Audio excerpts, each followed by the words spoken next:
commençons par ce journal intitulé La Voix des entreprises. Et tout de suite, nous irons donc savoir ce qui se passe à la une de La Voix des entreprises. Tradex Youpoué, bien plus qu'une station-service, donc la voix des entreprises titre à sa une.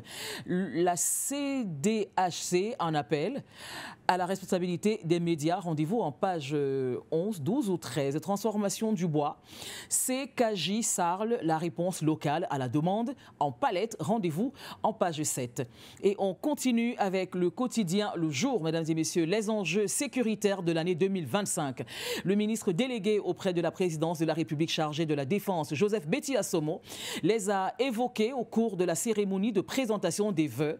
Et si vous voulez donc savoir le contenu de ce qui s'est passé pendant la présentation de la cérémonie la présentation, de la cérémonie des vœux, eh bien, rendez-vous en page 3. Roger Tafam, nous voulons justifier le nom du Cameroun. Santé mentale, une cinquantaine d'agents de prévention du suicide formés. Rendez-vous en page 2.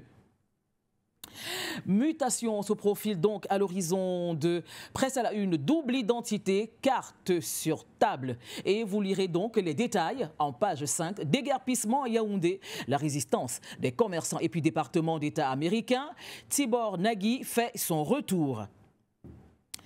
Cameroun Tribune vous donne donc la latitude de voir sa une présidentielle, les voix de l'investiture. Les tractations se multiplient au sein des partis politiques afin de trouver le candidat idéal. Pour choisir son champion, chaque formation a recours à des mécanismes qui lui sont propres. Dispositions statutaires, congrès extraordinaires, conventions ou encore décisions en comité restreint sont quelques dispositifs prévus. Lire donc ce focus en pages 5 et 7.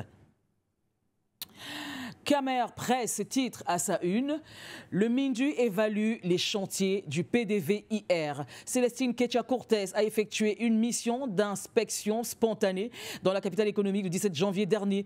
La station de traitement des boues de vidange, quant à elle, affiche un taux d'avancement de 95%. J'espère que c'est bien ça, 98%, oui.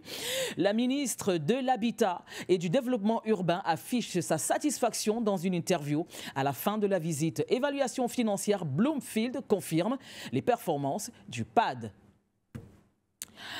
Le Messager n'est pas en reste. Port autonome de Douala sur le quai de la performance. Convocation en page 3, ce que Alice Nkom a dit au CED. Insécurité, le siège du NDH cambriolé. Les bureaux de cette organisation de défense des droits humains ont été saccagés le 19 décembre. Nécrologie, vie et mort de Titi Noël. Éco quotidien s'enchaîne donc avec à la une Blaise Moussa, DG Camwater. Il n'existe aucun bras de fer entre la Camwater et la Banque mondiale. Sidouaya nous emmène donc sur la terre des hommes intègres. Nous sommes donc au Burkina Faso, relations bilatérales. La Belgique réaffirme son soutien au Burkina. Construction d'infrastructures éducatives. Le ministre Boubacar Savadogo visite des chantiers à Koudougou. Nouvelle du front, les forces combattantes marchent sur des hordes de terroristes. Rendez-vous donc à l'intérieur du journal, bien évidemment.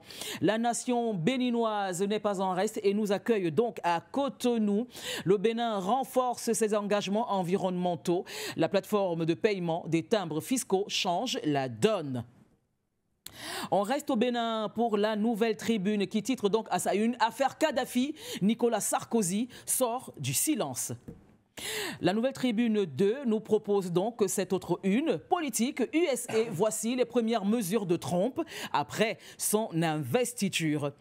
En bolo à toute la population du Gabon, oui, on est au Gabon, code électoral, une étape de plus va donc être franchie pour le Gabon.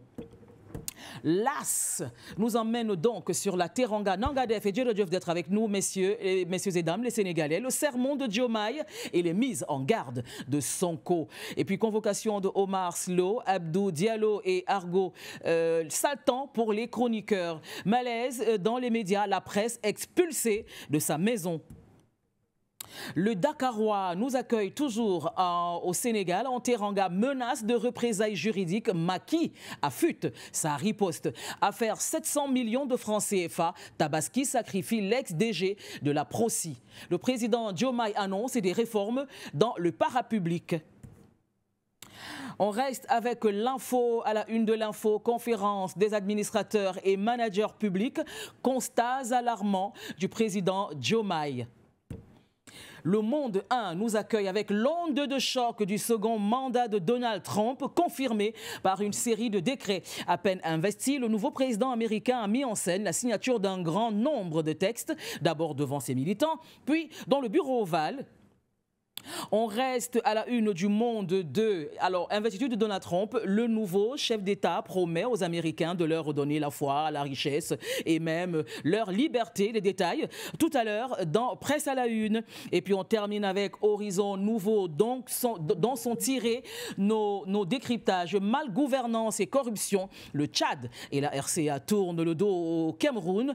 Politique démission de Alamine Ousmane May. Bon, après Vincent de Paul à Anda, au lendemain de l'indépendance, et Garga Aman Hadji après les années de braise de 1990, si cette rumeur arrivait à être confirmée dans le contexte d'alternance naturelle au sommet de l'État, analyse et commentaires de la rédaction. Rendez-vous en page 6 et en page 7.